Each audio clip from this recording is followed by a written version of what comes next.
Well, good afternoon, everyone, and thank you all for joining us today. For those of you who don't know me, I'm Kelly Roberson, the Executive Director of the Center for Alcohol Policy. The center's mission is to educate regulators, policymakers, and the public about alcohol's uniqueness and its regulation, and it's the latter that brings us together today.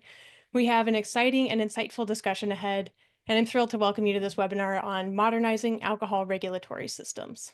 Regulatory agencies across the country face a common challenge: outdated software that slows down processes, creates inefficiencies, and just plain makes it harder to serve both licensees and the public effectively. But modernization isn't just about upgrading technology, it's about transforming how agencies operate, making them more transparent, accountable, and efficient. At a time when many agencies are overtasked and underfunded, technology that's based on a programming language that's older than Gen Z, Millennials, and Gen X just simply doesn't cut the mustard. Today, we're taking a deep dive into one state's success story, Nebraska. Back in 2018, the Nebraska Liquor Control Commission recognized the need for change and secured funding to overhaul a software system that had been in place for over 20 years. This was no small task, but the results speak for themselves: faster license application processing, more completed inspections, and significant cost savings. Whether you're a regulator facing a similar upgrade in the coming years or you're already underway with one, whether you're an industry professional or simply interested in how technology can drive efficiency in government operations, there's something valuable here for you. We'll hear firsthand about the challenges, the lessons learned, and how these improvements are making a real impact. We're fortunate to have a fantastic panel lined up to walk us through this journey. From the Nebraska Liquor Control Commission, we're honored to be joined by Deputy Director Leanna Prange. We're also pleased to have Joe Cohote from Kissel Cohote ES Associates, who also represents the Associated Beer Distributors of Nebraska. And last but certainly not least, we have Cassie Torrey, Business Development Manager from Computronix, which is the software provider that helped bring this transformation to life. Before we get started, a little bit of a roadmap on my end. We'll talk through the background, process, outcome, and future of this project, hearing from each of our speakers about their experience, expertise, and insight. We have saved some time for your questions, so feel free to toss them in the Q&A box as we go, and we'll come back to them at the end. We're also recording this webinar, and we'll be posting it to the center's website and YouTube channel, along with any links and materials shared in the conversation. So smash that like and subscribe button to make sure you don't miss anything. With that, let's get started. Welcome again, and thank you for joining this conversation, Cassie, Leanna, and Joe. Leanna, let's start with you on the background. I know I just ragged on some old systems, but as we all know, just because something's old doesn't mean it's bad. But this system wasn't really an heirloom cast iron. It wasn't well seasoned. It was just plain old. Tell us about it. What were some of the problems there? Well, first of all, thank you, Kelly, and for putting these questions together and for the invitation to tell our story. Yeah, you're right. Nebraska's legacy mainframe was very clunky, and we had business processes that were immersed in manual processing with silos, and then we had silos in those silos, and we had a lot of spreadsheets. We tracked everything with spreadsheets. I think I went through the agency, and there was something like 84 spreadsheets we were keeping track of. So all the entry was done by our licensing staff into our mainframe. And if your business process wasn't captured in our mainframe, then literally all we had to keep track of that was a spreadsheet. So we were busy with, manual work, manual business processes completely.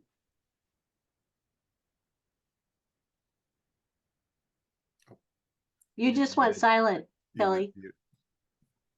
Oh, helps when I unmute. It's only been a couple years that we've been doing this. Great. So I guess in a Reader's Digest version, and certainly we just have about an hour today, what was the process? I mean, these upgrades are not cheap. It's pretty involved. What was the process to get the needed funding? Was it difficult? Did you have legislators and the governor on board from the start, or what did that look like? No, I would say everybody was very hesitant. And by I say everyone, I mean everyone. So, and it was an evolution. It was a slow evolution. But we did, I'll just kind of go through what happened on my side.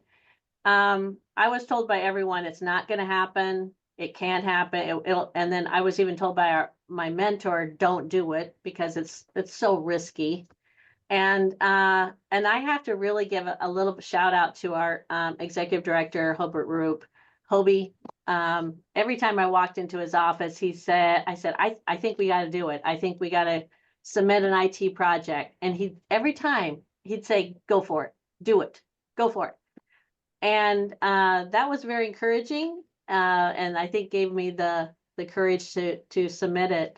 But I think it was a building block approach, and I highly recommend that, because if you do it in a way that in a building block, you really gives you the ammunition for every obstacle that may arise. So number one, I documented all our workflows. We had somebody come in and help us and write up a summary, and that summary then was given to our CIO's office, and they used that summary to write a needs analysis and determine if we really needed modernization or not. And I think that paved the way. And our legislature loved both the summary and the needs analysis. And then third, we hired a consultant. I mean, we didn't know, we weren't IT people. We know liquor licensing, and that's what we do well. So the thought of doing and accomplishing this large modernization for every workflow was quite daunting. So we had 8 phases of work with our consultant, and they were readiness assessment, assessing our readiness, requirements traceability matrix, creating user stories, which were really good. We hear from in our RFP, we use them. Strategy planning sessions for the RFP and really helped us create the RFP. And then evaluation, selection, and scoring assistance. And then program assurance during our implementation, and then gap analysis and implementation readiness. And then last but not least, user acceptance testing preparation and assisting us with making sure we're ready to go.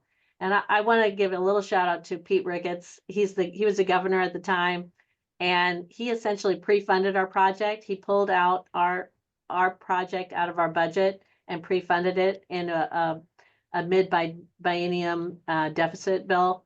And so for any budget officers out there, that was huge because we were reappropriated, and that really set us up well.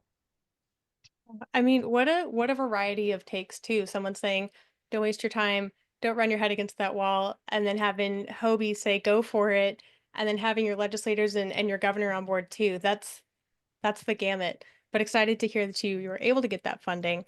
What was crucial in making sure this project was successful from the start? It sounds like you had this 8-step approach, but you got to start off on the right foot and heading in the right direction. So what was crucial in making sure that was really starting off on the right foot?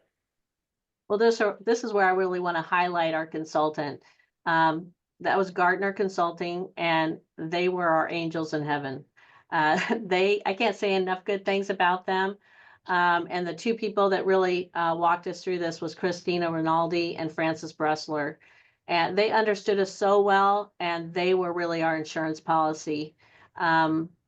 I could have a separate webinar just on them because they were that good. Their phases of work really covered us. And once the implementation with Computronix started, it's like they handed us off to our vendor. And then, it was just perfect. And then finally, our gravy on top, or our icing on top, whichever one you most like the best, was the NLCC, our internal team here. They were superstars. I can't say enough good things about our team. We had some risks, and you'll need to, our team at Computronix really worked to identify every one of those risks. And I'll say a couple of them were data conversion, change management issues with long-term staff. We lost 30% of our staff, and we can think that was a negative, but it actually turned out to be a positive because superstars came forward with our current staff. So, and then we had state purchasing and procurement difficulties, and then we had a real risk for RFP scoring. How are we going to score when we don't have any IT background. And so Gartner again came through with an invaluable scoring mechanism, which was pivotal to the right vendor. Great. Well, we'll have to schedule that Leanna gratitude giving flowers webinar for another time. I'm sure that will need another hour. Um, Great. Well, Joe, I want to chat with you too. I mean, what were some pain points and frustrations with the old system that your members, wholesalers, or industry, if I can ask for any other insight you've heard from industry members with the old system? Tell me about that a little bit. Sure, and Kelly, thank you very much for asking the Associated Beverage Distributors of Nebraska to be a part of this panel. So we very much, and as somebody who's been, I guess I could use the phrase, long time listener, first time caller here today. It's a pleasure to be part of this. So, for our members, and Leanna talked about it, but this system was developed, in the early 80s, and the system that was still deployed, I don't even want to talk about what grade I was in when that system was developed, right? But what our members encountered was a system that was very different from any of the systems that they were deploying in their individual distributorships, right? I mean, you're talking about an industry that thrives on technology and updating those systems, and yet when it came time to interfacing with the commission or interfacing on that data, you were talking about a system that was an old DOS system and DOS system, and so it was not user friendly. It was not anything that they were experiencing in other areas of product management, of warehouse management, trucking and that sort of thing. It was a completely separate system. And so from that perspective, we had members who were devoting an enormous amount of employee time to this type of system. And of course, as the system became older, so did people phase out for being able to do that. And I mean, in an era where you have these, we were still functioning on an old system, and so that was the frustration that our members saw was, hey, how much of my resources, how much of my margins are being committed to employees? We have members who were looking at essentially circumstances where you had the equivalency of two full-time employees who were dealing in some way with the data going into the system. That's of course on the high end, but when they're looking at it, you look at it and say, my gosh, every other system I'm dealing with is so much easier. And so that was the frustration that our members were facing, was how much different this is from anything. And so from that perspective, a change was a welcome idea, and one that it was easy for us to get behind in that regard. Gotcha. I feel like that screening question for some of your wholesalers would be, did you play Oregon Trail in school? And have you ever torn the pieces of paper like off the side of the printer paper and then made a little like accordion? If you don't know what I'm talking about, probably not for you. All Take right. that giant floppy disk, stick it out like this, and What is insert. that? Right, Yeah. exactly. Yeah. If you know who Clippy is, you might be too young. All right. Well, I guess when it comes to securing the funding or making the case for this, it sounds like Leanna had some pretty friendly ears, at least in the legislature and of course in the governor's office as well. But were wholesalers involved in making that case as well? Did you get involved there? Tell me about that if so. Sure. And Leanna, it once the commission made the decision to move forward and that they had done what they did in terms of with the consultant making the pitch to the OCIO and then ultimately to the governor's office. And I want to second what Leanna said, and that is, we were fortunate, the state was fortunate to have Pete Ricketts as governor at the time. And for those of you who don't know Pete's background, his family founded what ultimately became TD Ameritrade, and so technology to the Ricketts family is an essential way of life. And so when you start talking to them about, and to him about these old systems, it was very easy for him to come around and say, oh my gosh. Then you add in the fact that you have industries in our wholesalers that are generating potentially certainly in the top 5 remitters of tax to the state of Nebraska, we want to make sure it's right. We want to make sure it's being done effectively. And so there was a very welcoming, the state very much welcomed the input. And it's not very often, in my experience, that you have the regulator and the regulated industry on the same page at the same time saying, please, please do this. And so, and as Lena said, things hit right. And so we were in the position to be able to talk to the members of the appropriators and to the appropriations committee, and being able to testify in support of that budget, and saying it's the right thing to do. Please do it. And that was the message we continued to say to regulators, or excuse me, to appropriators through that process. Great.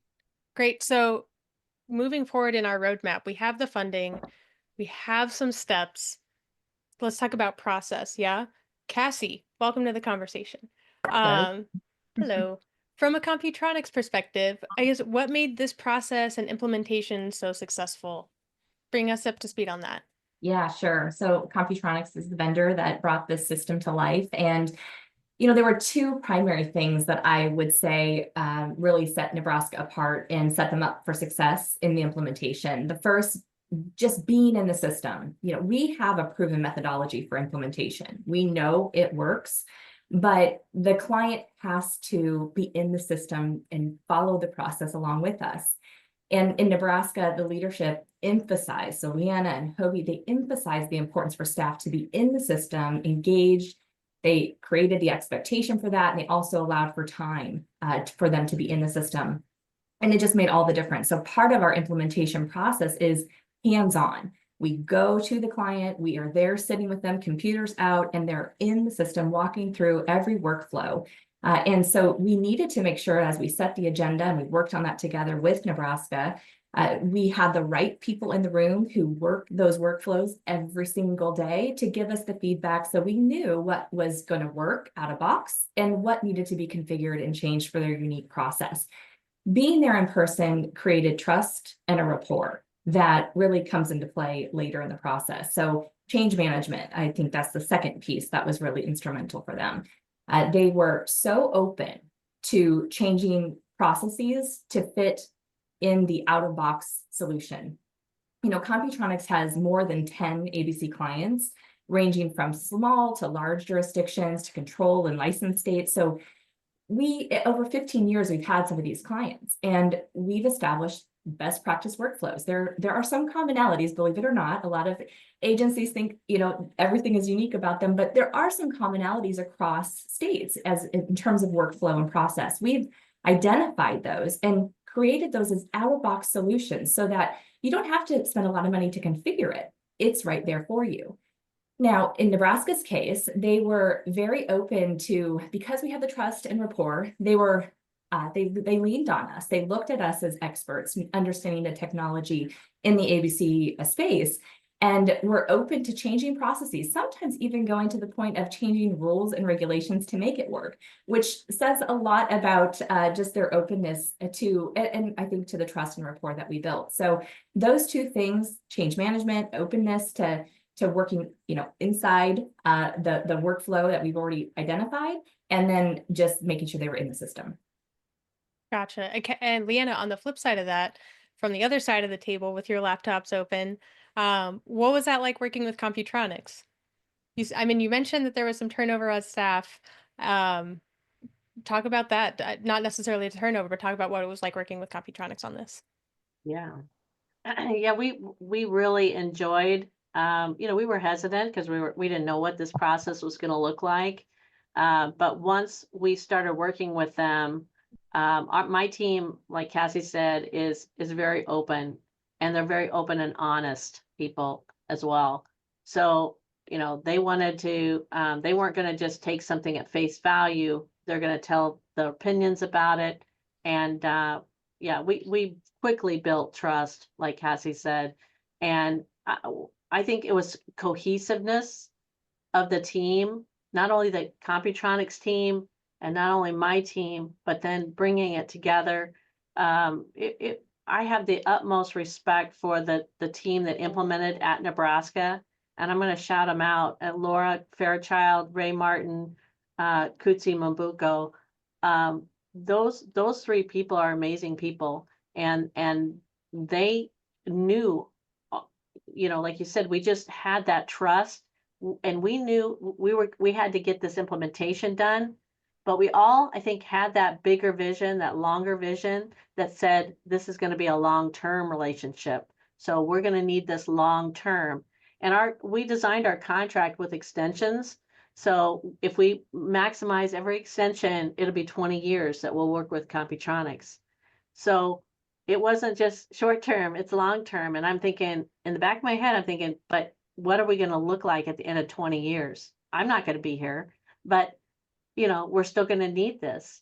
So, and very quickly, their Computronix is proving to us that they're investing in the product.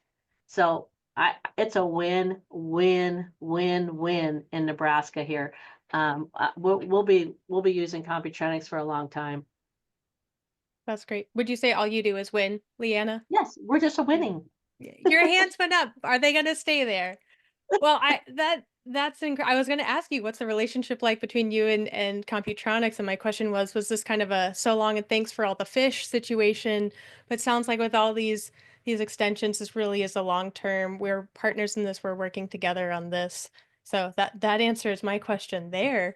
You mentioned, and I'm not going to remember the acronym because I haven't spent time in this as much as you have, but user acceptance testing, is that right? UAT? Yes. Is that where you saw, and this will transition into bringing Joe into the conversation too, but is that where you saw those external stakeholders getting excited and engaging and participating in this process? Yes, I do think we had external user acceptance testing designated. They had really volunteered for it. So appreciate all the volunteer work that they did. But yeah, we had external, I think 2 external events, and they came in 100% attendance. I think the beer wholesalers were 100% in attendance of these events, and they really were pivotal to help us, um, with the testing, and it gave them a preview into the system. So they registered, they tried their workflows out. And it was really good to, and in Computronix had never seen this idea before. We heard that nobody's ever done it before in an implementation. So, and Computronix there again came through and made our vision a reality, because it was a little harder for them to manage all those users signing into the system ahead of time before go live situations. And it was really good. Neat. So, Joe, sounds like wholesalers, like as Leanna mentioned, participating in this, being integral in this UAT. So, my understanding here, and maybe better experts can chime in, is hey, this hasn't gone live yet, but here's pretty much what the system's going to look like. Get in here, make sure that this works well for you. Does this make sense? Is that kind of a fair description? Yeah, Cassie, and maybe I'm looking at you or Joe to chime yeah, in. no. And I would even take us back a step, because I Okay. think there was, and I think it's important to remember how quickly this process moved. I know a lot of times in government and other things, we talk about, oh my gosh, this is going to take forever. This is going to be very slow. From my perspective, and I think from our members' perspective, this moved lightning fast. And when you're talking about the development of a system like this, and so one thing that I would just say is that we are fortunate in the sense that the commission, Leanna, her team, brought us in sort of initially saying, what would you want the system to be? What do you want in a system that would be developed? And I think to that extent, we remain very appreciative. And that's, I think, one of the things that I would say would be important for any regulator that's listening in on this, is that the technology that exists in the businesses of today is something that should be embraced, and to the extent it's possible, is those experiences be harnessed by governments and in their ability to utilize those types of systems. And so to a huge extent, we were very fortunate that the commission brought us in at that early stage to say, what do you want?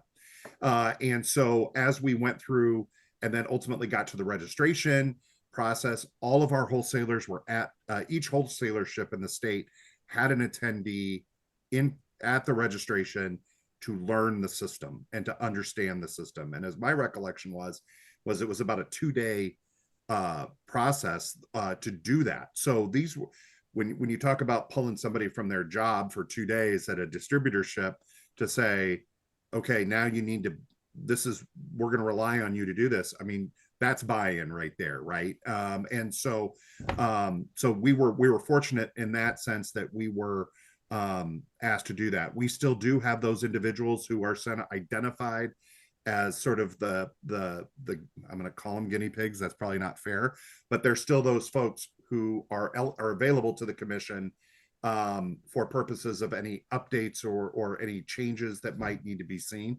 And so we're fortunate in that regard that we have that good working relationship with the commission to be able to do that. Wow.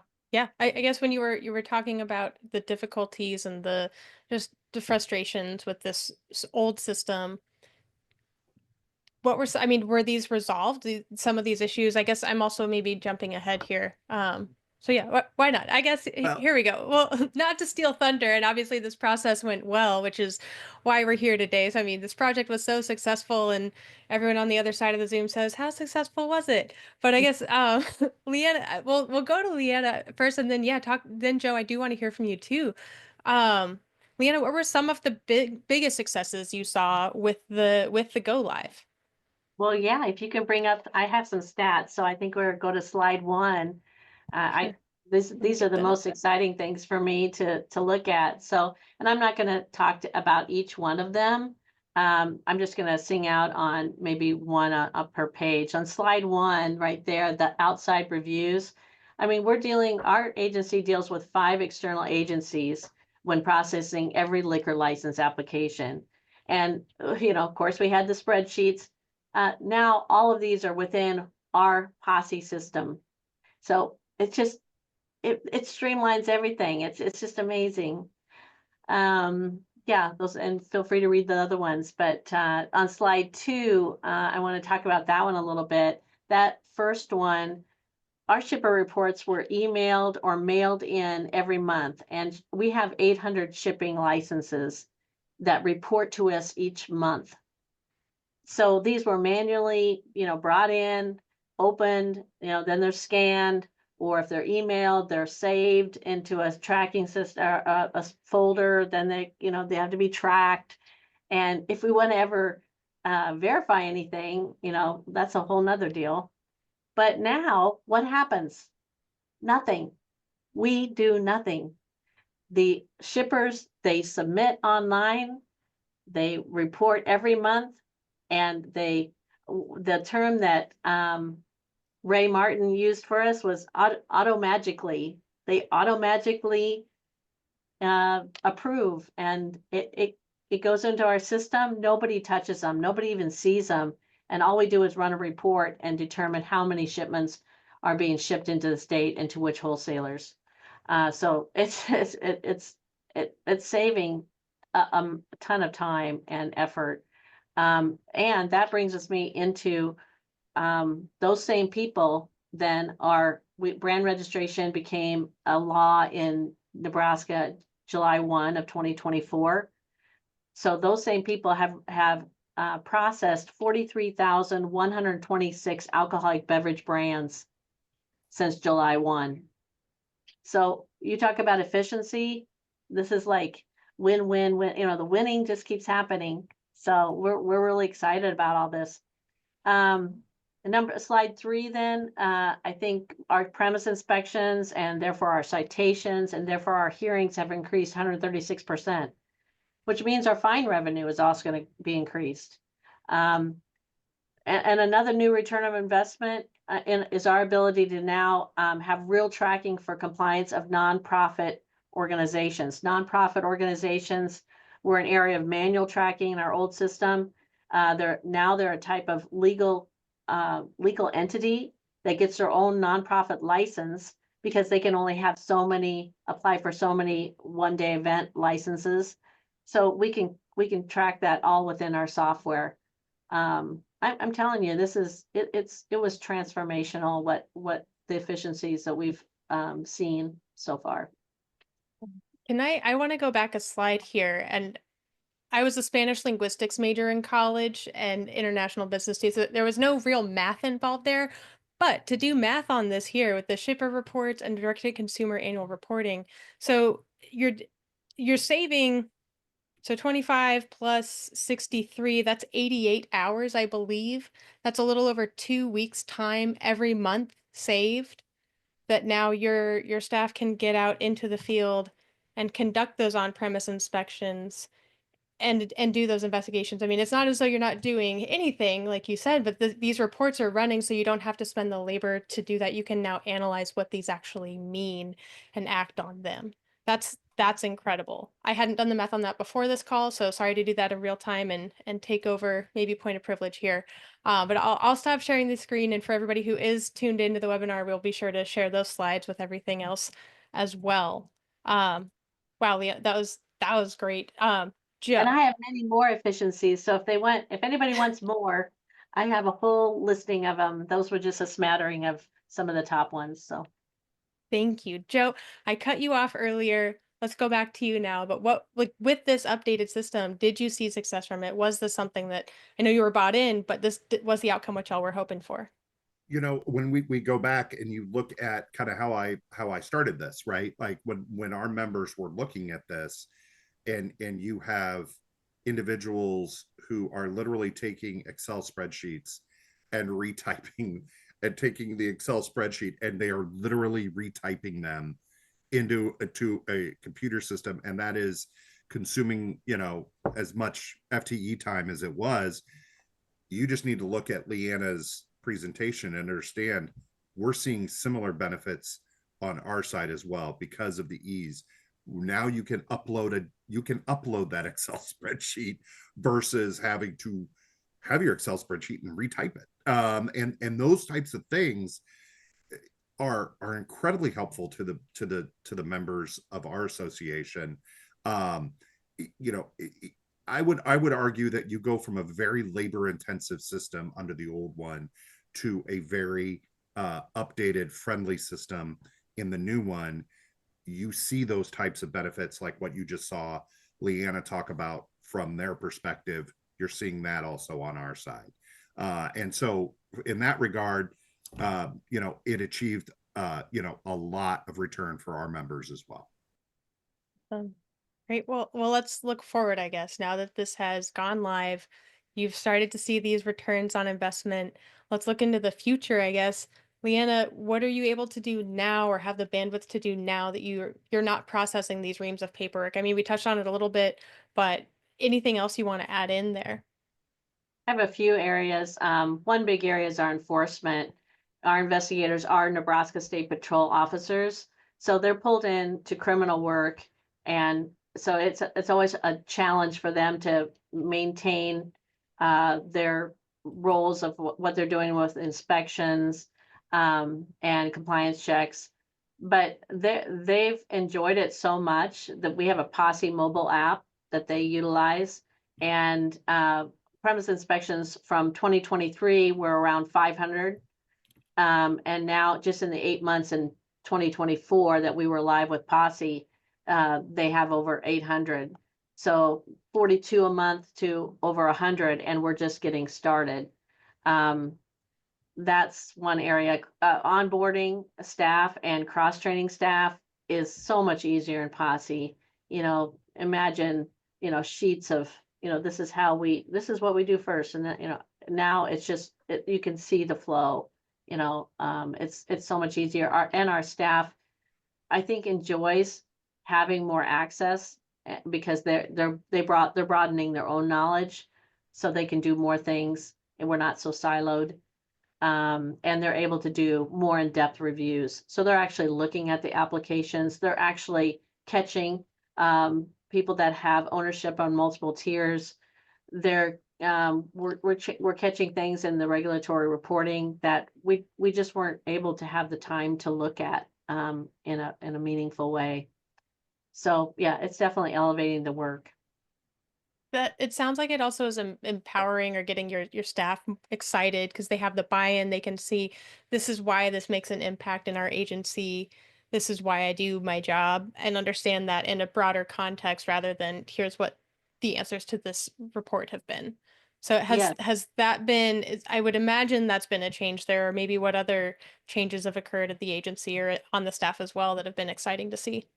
absolutely. Powering was one of them, and improved all our workflows. We're able to address our rules and regulations. Quite frankly, we just didn't have the bandwidth to be able to try to uh, handle, updating them and looking at them critically. And so now we're starting to do that and do a lot more updating on our website because we do utilize that for our industry members a lot. Yeah, every process has been modernized. I'd say overall the agency is more proactive and less reactive, would be an easy way to say it. And like I said, the transformation is still in progress. We're still doing things that we weren't able to do before. Neat. I guess what are some things that you have this capacity, bandwidth, etc., that you want to, now that you have that, you're freed up to explore what in the future? What's on the horizon, Yeah, if you can share? I think there's four big things, and there's another huge one. But anyway, I'll go with the four big items that I'm really excited to be able to share this with people that might be interested. Number one, Computronix just completed our new reconciliation feature in Posse. So starting in July, we're working on revamping some of our regulatory reporting. But starting in July, internally here, we will be cross-checking, reconciling all alcoholic beverage shipments from the manufacturer supplier tier to the Nebraska wholesale tier. Every one of them will be reconciled.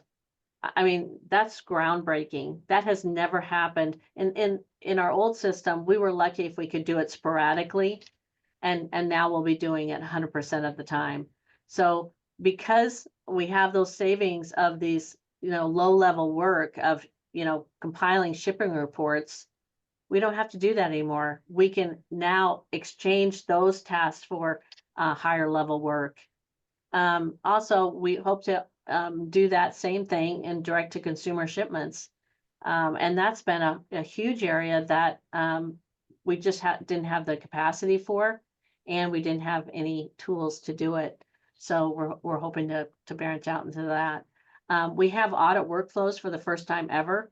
So we're still in the process of creating templates and inspection tools for auditing.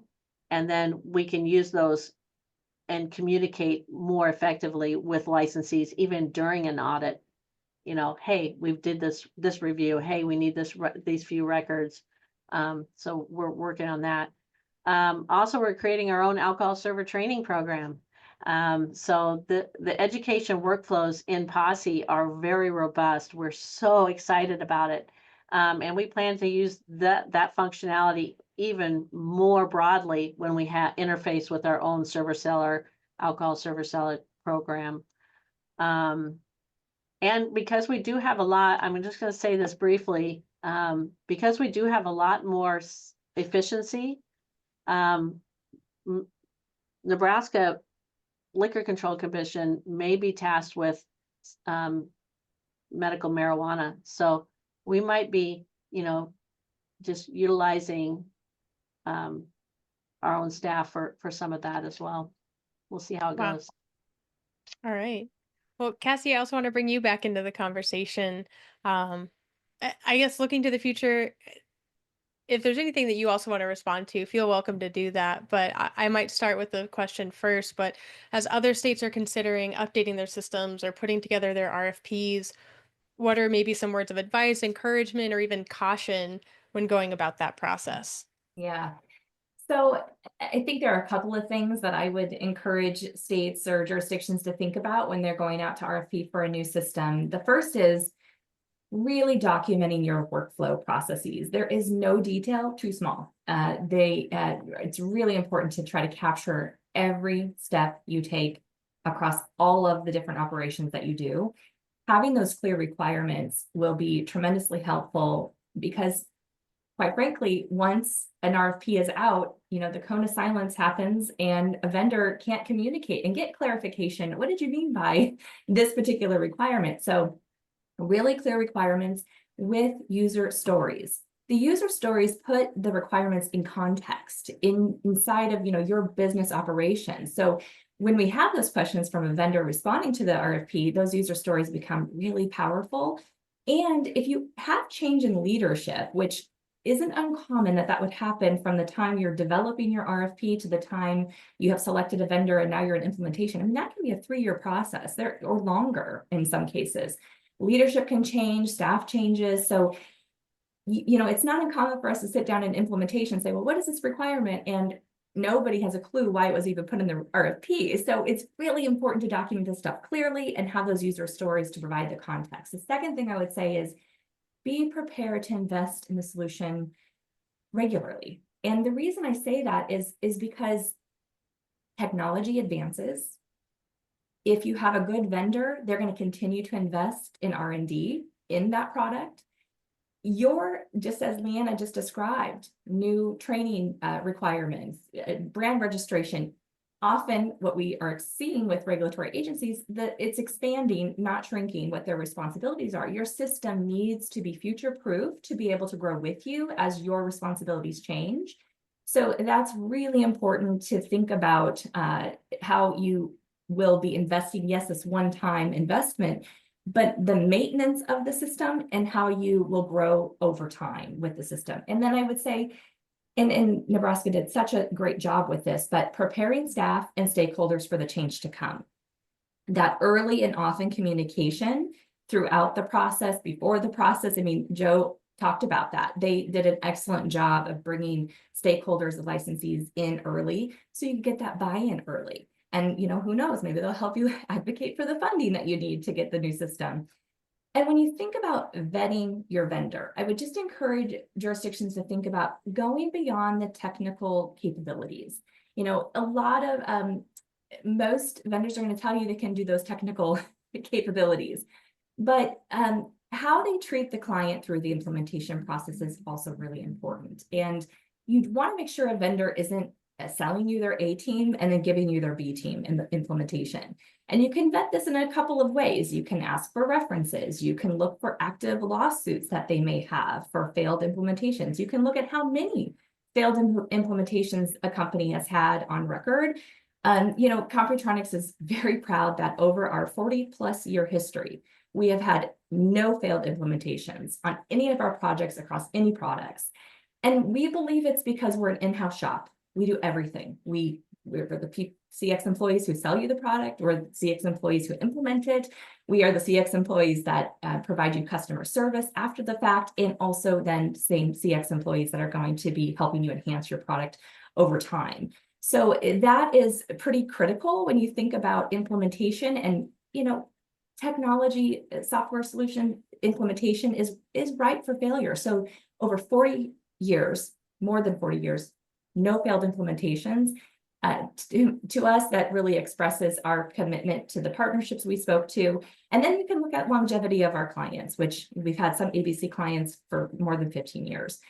They're not going to stick with you if they don't like what you're doing. So we're really proud of that. And these are a couple of the things that I would just encourage states and jurisdictions to think about as they're going out for RFP.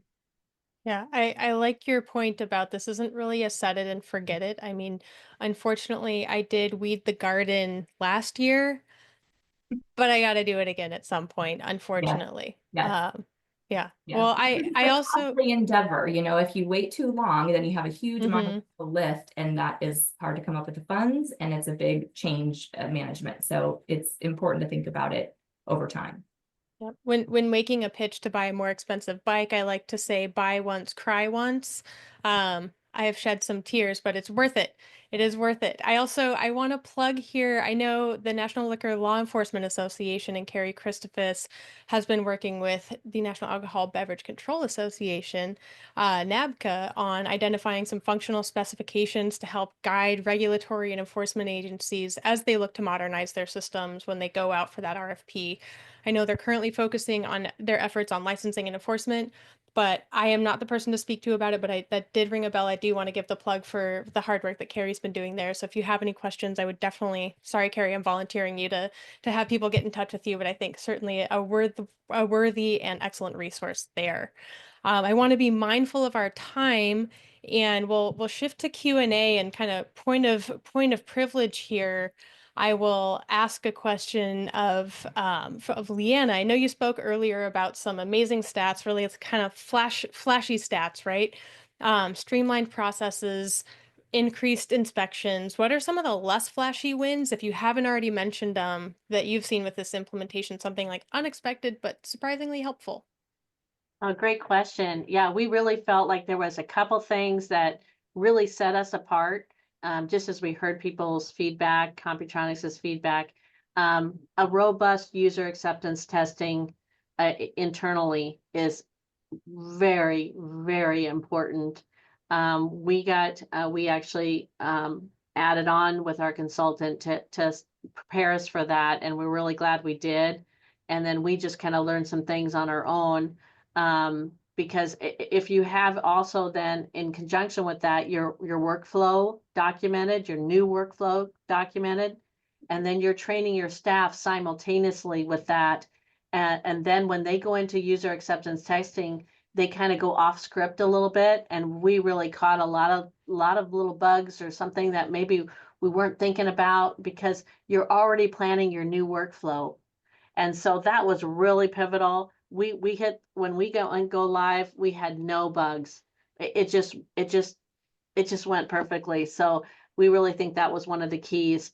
And then secondly, I want to compliment our team here in Nebraska. Every one of the supervisors that were working with that, they did that, and that was a good way to sell and really encourage.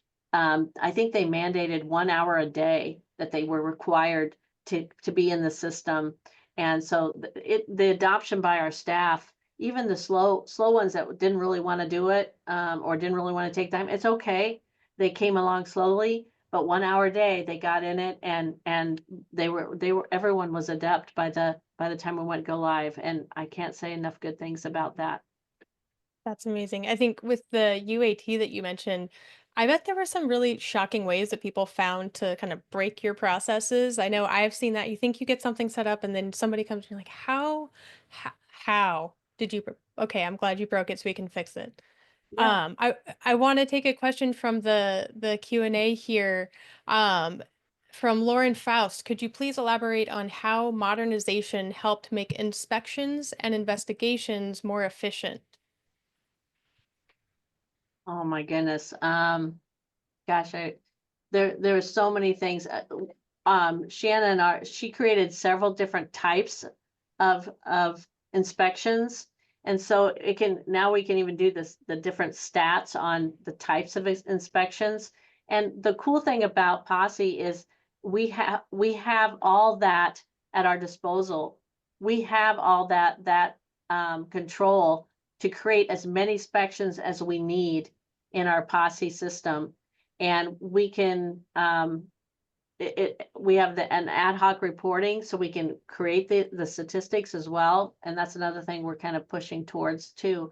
More transparency of how much we're doing in the system, how much more inspections and so forth.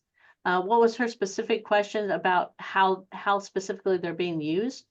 How it makes inspections and investigations more efficient. I think you and I chatted at one point, just having an iPad or an iPhone to go through and having visibility between your law enforcement and your licensing folks. Is that, maybe that would speak a bit to it? Maybe you can elaborate there. Yeah, even our Attorney General's office has access to the system. So when those inspections come in, there's a workflow that goes through it. They're reviewed and they're looked at by our Attorney General's office if it's, going to go through on a citation, and there's just a review workflow that it goes through. It's amazing. I mean, we're getting people to hearing within 30, 60 days after they're being cited. Wow. Yeah. Another question, Travis, if I mispronounce your last name, Travis Morganhagen, apologies. From a law enforcement perspective with the mobile app, does this allow agents to see permits and other documents from the field? I think the answer to that would be yes, but go ahead. Yes, they have full access to the system as well. Great. And we Great. have even our licenses have a QR code on them, so they can go right into a location, a premise, and, see the license that they have displayed, click on it, and they can just see if it's active or inactive. Great.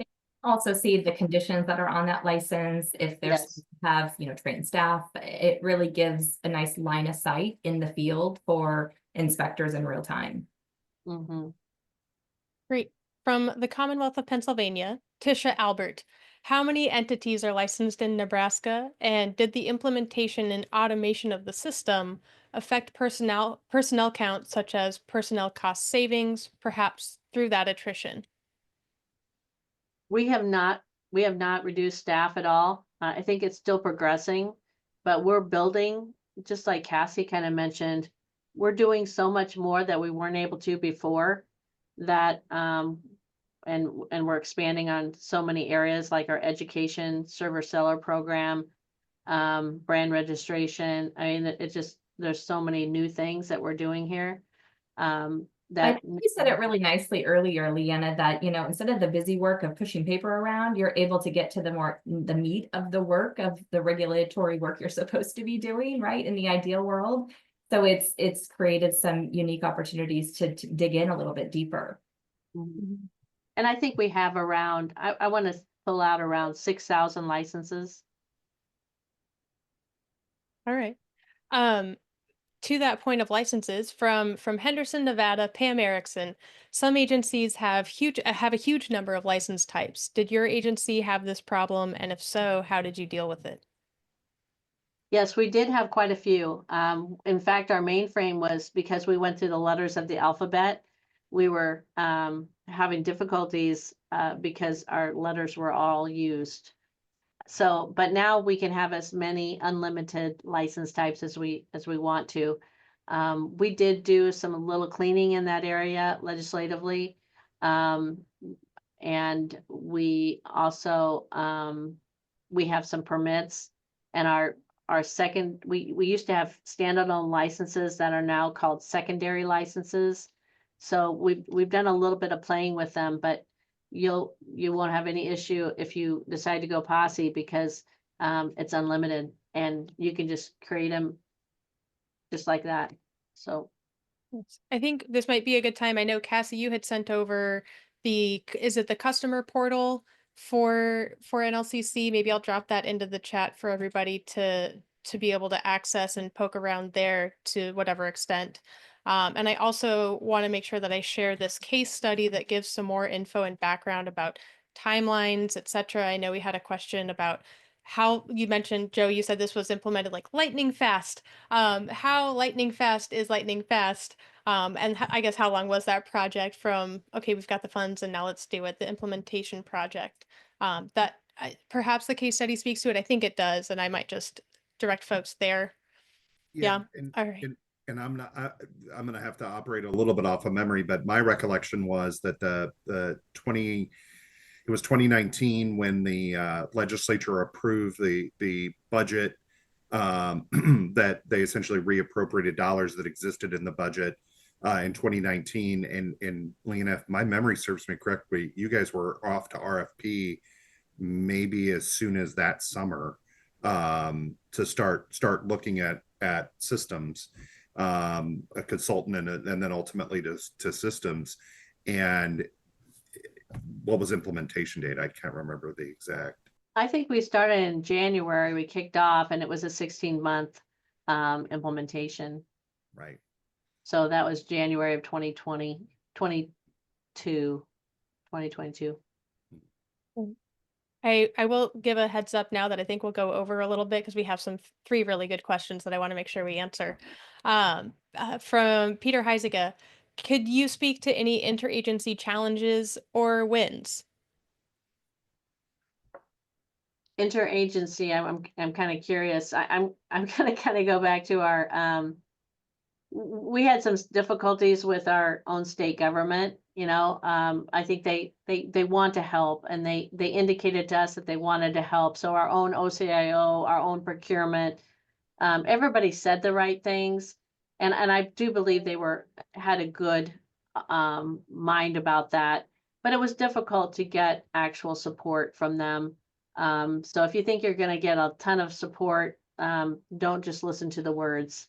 But be really, able to, you need to advocate for yourself. That was a lot of time and effort to, hold our own state agencies accountable to what they were going to help us with. And ultimately everybody came through, and we were successful. So I guess I'm gonna focus on that, but just really caution you that it can be fairly toxic. If you don't know what you're asking for, you need help. But I really want to commend Computronix here, because they came alongside of us when we'd get to this impasse. They would bring anybody they needed to on their side to fully help us get that knowledge communication, that knowledgeable communication for technology. Maybe it's a jargon that we don't know. So they would walk alongside of us and really work with us to be that mediator and get what they needed, because they'd have to be the one to go directly with them. We couldn't be the one saying, well, they want this, or now you want this, and be that middle person. So we would just get everybody together, and they were always willing to do that. So sometimes that's what it takes. On a related note, I think this works perfectly with this next question. Asking the right questions and having good data, right? Your actionables are only as good as your data is clean and correct. So the question from Lisa Ogden is, how did your team handle the data conversion from your old system, and what was the approach to ensuring that bad data did not get converted? Well, we really made a conscious effort to limit what we were going to convert. We only did active. We figured we could keep that mainframe for 5 years if we wanted to, and still look up old history if we wanted to. So we really worked with that. But what we struggled with, yes, cleaning was a little bit of a problem. We did some concerted efforts on that. But what we really was hard was the transformation of the data. So transforming it from this data model over to this one. And that's on each agency. And we came close to having some trouble there. It was one of our high risk areas, but thanks to a superstar on our side, Lisa Stewart is her name, and she knew our data. We made efforts to learn it, but she knew it on a different level. And so she helped them tell them exactly how to transform it, and what needed to go, what fields need to be transformed into what, and mapped it out. And I think it was the smoothest data conversion that Computronix has ever experienced. So it went really great, but it was a lot of work. Yeah, giving a shout out to Lisa from your team. It seems like the Lisas are on the data. They are into it. One more question here, and then I do have one I want to follow up with Cassie. But what was the biggest hurdle to overcome when transitioning from one licensing system or platform to another? Some lessons learned, and I know that's probably a bigger question than expected, but I think it's a good one. Let's speak to that. From one platform to another, I think trying to mitigate that for our public and for our licensees, they were really concerned. I mean, we have a big state, and some people have great internet, some people have no internet, so we're expecting everybody to come on this online solution and software and register in a system that maybe they, we have a lot of elderly licensees. And so they would have to, and our team just got really, really good at tech support, helping those. I mean, they would spend 40 minutes on a call. Okay, now click here. Okay, now do you see that up in the left-hand corner? Click there. And, I mean, it was intensive, but we're getting through it, and it's been really good. That's awesome. Cassie, as you look with other agencies, or even with this 20-year relationship that has started a couple years ago now with NLCC, and if so, how does Computronix kind of keep tabs on the regulatory environment, and do those changes, shifts, or intel impact your R&D or your, I'll say a tech word, your dev stack, your development stack from Computronix and your feature offerings? Yeah, no, definitely. So, you know, I have spent my career in alcohol policy, doing alcohol policy before I came to the tech side of things. So I was really pleased to see how invested Computronix was in R&D for their Posse ABC product. And part of what they do is monitor that landscape. We follow NAVCA's daily news update and, Mark Brown's industry update and alcohol law review to keep our finger on the pulse of what is going on. We go to lots of conferences, not just to be a trade show exhibitor, but go to the educational sessions so we can just get immersed in your business operations, pain points that you're experiencing, which brings me to direct shipping, which we know is a significant, very manual, labor-intensive process that regulatory agencies want to do more on. And because it's so manual, it's limiting. And so we are exploring ways to automate the reconciliation of direct shipping reports so that you can look at beyond just unlicensed shippers, but look at, are they meeting the requirements of the license type? Are they staying within the volume restrictions, the geographic restrictions? So that's an area we're exploring and really excited about. And in addition, and this is in fact happening very soon, is enhancing our enforcement module. We are looking at how we can go beyond just administrative enforcement, but look to criminal and even evidence handling. So yes, we are keeping our finger on the pulse, and that does feed into our product roadmap. Absolutely. Great. Well, it's amazing to be able to empower these agencies to enforce those laws that they are tasked with enforcing.